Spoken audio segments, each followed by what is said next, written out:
Assalamualaikum warahmatullahi wabarakatuh. Salam sejahtera bagi kita semua. Yang saya hormati Dewan Hakim yang arif dan bijaksana. Yang saya hormati seluruh panitia penyelenggara lomba, serta generasi muda Indonesia yang saya banggakan.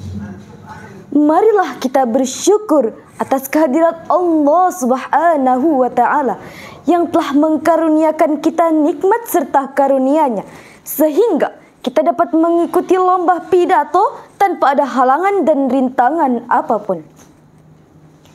Sebuah pepatah mengatakan, tak kenal maka tak sayang.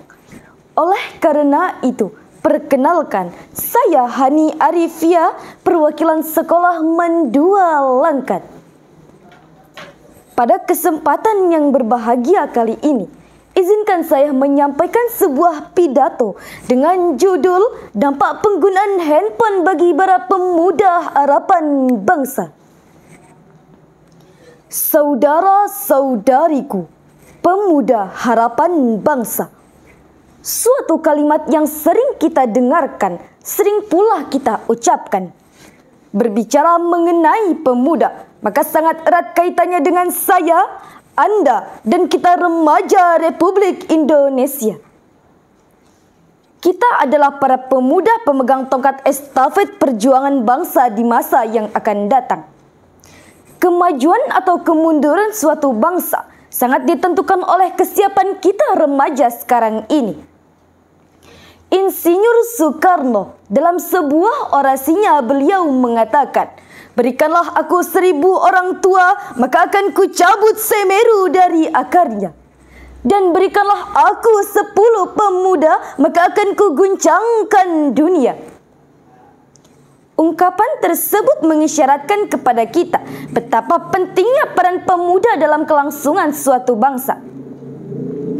Saudara-saudariku pemuda harapan bangsa. Namun sayangnya, di zaman era globalisasi yang serba canggih ini, pemuda telah banyak terjerumus ke dalam hal-hal negatif. Salah satu penyebabnya adalah penyalahgunaan benda kecil yang sering kita sebut dengan handphone. Saudara-saudariku, handphone merupakan suatu benda yang tidak asing lagi di kehidupan kita. Suatu benda yang selalu menemani kita dimanapun kita berada. Handphone seolah-olah telah menjadi sahabat akrab yang selalu kita butuhkan di kehidupan sehari-hari. Hal tersebut dikarenakan handphone mempunyai segudang manfaat.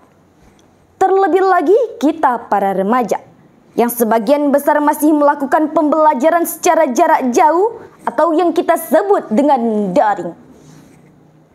Bagaimana mungkin kita tidak memerlukan handphone di kehidupan sehari-hari? Mulai dari membuka aplikasi pembelajaran, melihat video penjelasan, dan melihat materi pembelajaran, dan lain sebagainya.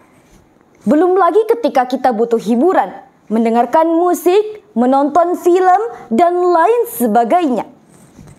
Kita juga butuh browsing di internet untuk mengetahui informasi-informasi terbaru di belahan penjuru dunia lainnya. Dengan media sosial, kita juga dapat mengetahui berita-berita yang sedang hangat dibicarakan di media massa.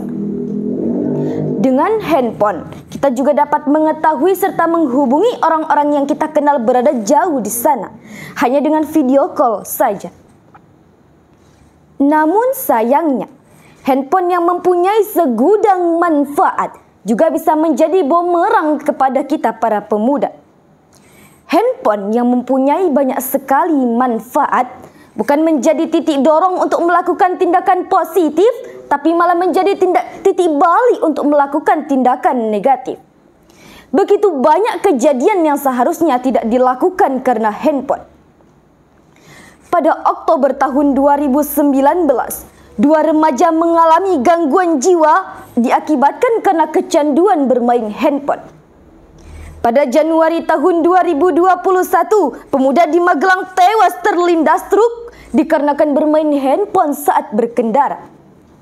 Dan yang baru saja terjadi Pada Januari tahun 2022, seorang bocah berusia 9 tahun tewas terbunuh oleh sepupunya sendiri dikarenakan berebut handphone saat ingin memainkan game online. Dan masih banyak peristiwa lainnya yang sungguh miris dan ironis. Padahal Syekh Sulaiman Al-Ghalaili dalam bukunya Idafun Nasyiin, beliau mengatakan, sesungguhnya pada tangan-tangan pemudalah terdapat urusan umat, dan pada kaki-kaki pemudalah terdapat kehidupan umat. Namun sayangnya, bagaimana saudaraku, bagaimana bangsa kita ini bisa maju? Bagaimana negeri yang kita idam-idamkan bisa berkembang jika para pemudanya telah tervirus oleh virus-virus negatif? Oleh karena itu, bijaklah kita dalam bertindak dan selektiflah kita dalam menggunakan handphone di kehidupan sehari-hari. Saudara-saudariku pemuda harapan bangsa. Dari uraian demi uraian yang telah saya sampaikan, dapat kita ambil kesimpulan bahwa handphone memiliki segudang manfaat. Namun handphone juga bisa menjadi bumerang bagi kita para pemuda, yang malah membawa kita para pemuda menuju hal-hal negatif. Oleh karena itu, bijak dan selektiflah kita dalam menggunakan handphone di kehidupan sehari-hari, agar kita mampu mengendalikannya, bukan malah kita yang dikendalikan. Semoga kita para pemuda dapat mengubah bangsa Indonesia ke arah yang lebih baik lagi di masa yang akan datang. Karena the young today is the leader tomorrow. Pemuda hari ini adalah pemimpin di esok hari. Sekian pidato dari saya. Assalamualaikum warahmatullahi wabarakatuh.